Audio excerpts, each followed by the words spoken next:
అప్పుల బాధలు వెంటాడుతున్నాయా? అయితే 6 JVR వారి జాతిరత్నాలు ధరించండి. నా మీద హత్యాయత్నం జరిగింది. టిప్పర్‌తో గుద్ది నన్ను చంపబోయారని ఆ మాజీ ఎమ్మెల్యే నెత్తి నోరు మొత్తుకుంటున్నా, అవతలి వాళ్ళకి ఎందుకు కామెడీ అయిపోయింది?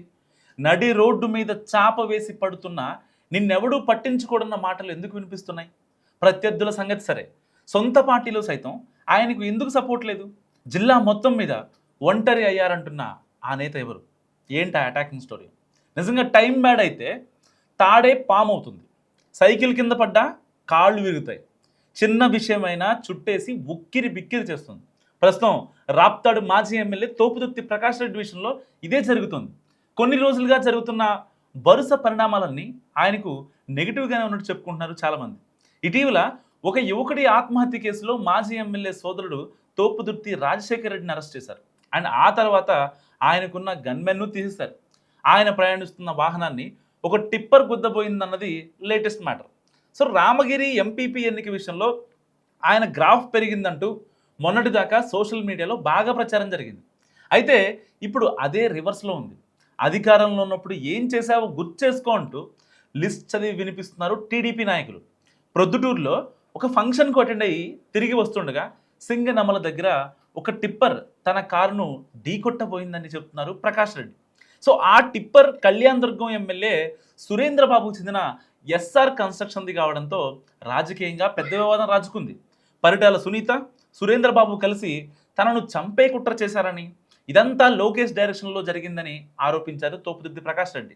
సో నేను అధికార పార్టీపై చేస్తున్న పోరాటం, సంధిస్తున్న ప్రశ్నలతో వాళ్ళు ఉక్కిరి బిక్కిరి అవుతున్నారని, అండ్ అందుకే నా అడ్డు తొలగించుకునేందుకు కుట్ర పన్నారని, ఇక నుంచి నా టార్గెట్ లోకేష్ అంటూ సీరియస్ కామెంట్స్ చేశారు మాజీ ఎమ్మెల్యే.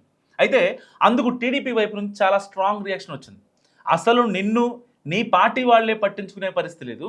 నువ్వు నడి రోడ్డు మీద చాప వేసుకొని పడుకున్నా మాట్లాడించేవారు ఉండరు.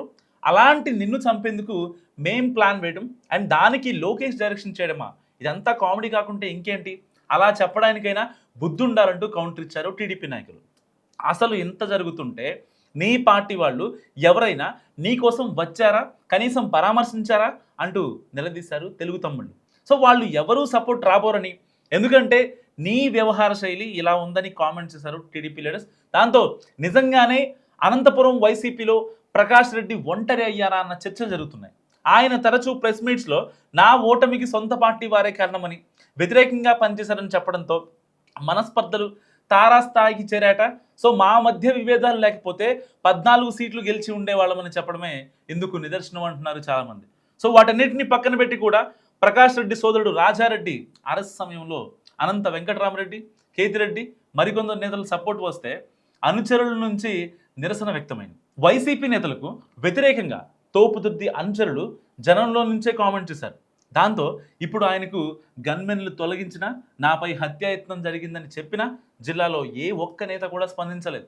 దీన్ని బట్టి చూస్తుంటే ప్రకాష్ రెడ్డి జిల్లా పార్టీలో ఒంటరి అయినట్టే కనిపిస్తోందని అంటున్నారు చాలామంది. సో నా వెంట జగన్ ఉన్నారని ఆయన చెబుతున్నా, ఇప్పుడు టీడీపీ నేతలు ఆయన విషయంలో చేస్తున్న కామెంట్స్ మాత్రం వైసీపీలో ప్రకాష్ రెడ్డి పరిస్థితికి అద్దం పడుతున్నాయనే కామెంట్స్ వినిపిస్తున్నాయి. మరి మీరేమనుకుంటున్నారు?